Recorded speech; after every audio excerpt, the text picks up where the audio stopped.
بسم اللہ الرحمن الرحیم۔ السلام علیکم۔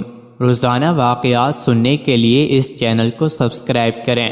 حضرت سیدنا عبداللہ بن سہل رحمۃ اللہ علیہ فرماتے ہیں کہ حضرت سیدنا حاتم اصم رحمۃ اللہ علیہ نے فرمایا، میں تقریباً 30 سال حضرت سیدنا شفیق بلخی رحمۃ اللہ علیہ کی صحبت بابرکت میں رہا۔ ایک دن انہوں نے مجھ سے پوچھا، اے حاتم، تم اتنے دن ہمارے ساتھ رہے، تم نے کیا سیکھا؟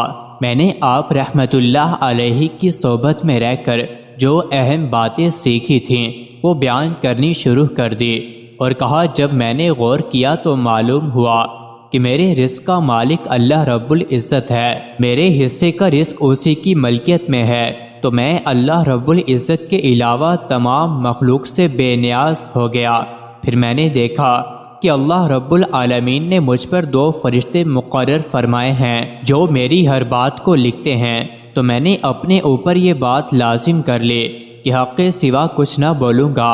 پھر میں نے غور کیا کہ مخلوق کی نظر ظاہر پر ہوتی ہے اور اللہ عز و جل انسان کی باطنی کیفیت کو دیکھتا ہے، تو میں نے اپنے باطن کی اصلاح میں تنگ و دو شروع کر دی اور لوگوں سے پہلو تہی اختیار کر لی۔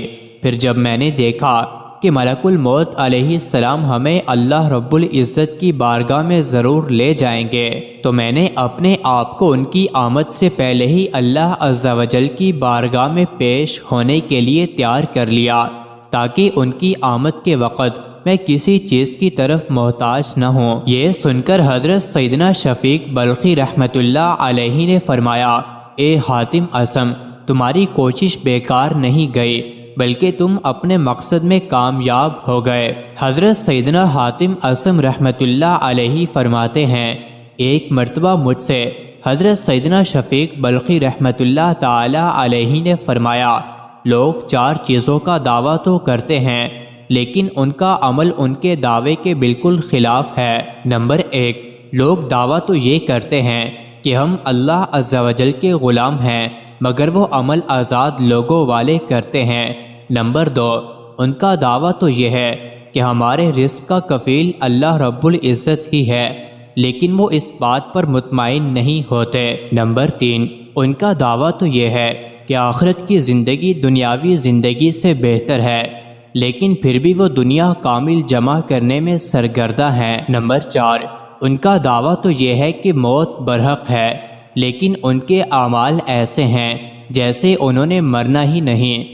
حضور صلی اللہ علیہ وسلم نے فرمایا، تم سے پہلے لوگوں میں سے ایک شخص تھا جو ایک پرندے کے گھونسلے میں سے اس کے بچے نکال لیا کرتا تھا۔ اس پرندے نے اللہ تعالیٰ سے شکایت کی۔ اللہ تعالیٰ نے فرمایا کہ اگر آئندہ ایسا کرے گا تو اس کو ہلاک کر دیا جائے گا۔ چنانچہ وہ شخص سیڑھی لے کر اس پرندے کے بچے کو نکالنے جا رہا تھا جیسا کہ پہلے جاتا تھا۔ جب یہ بستی کے کنارے پر پہنچا تو اس کو ایک سائل ملا۔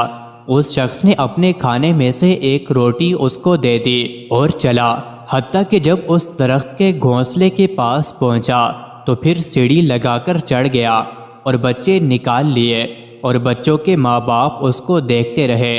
پھر انہوں نے عرض کیا، اے رب، آپ نے وعدہ کیا تھا کہ اگر وہ دوبارہ آئے گا تو اس کو ہلاک کر دیا جائے گا، حالانکہ وہ دوبارہ آیا اور بچے نکال کر لے گیا اور ہلاک نہیں ہوا۔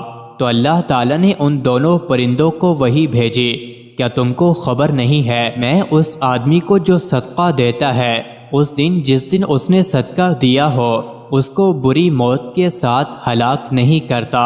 مطلب یہ ہے کہ صدقہ کرنے کے دن اس کو عذاب سے ہلاک نہیں کیا جائے گا۔ ایسی ہی ویڈیوز کے لیے چینل کو ضرور سبسکرائب کریں۔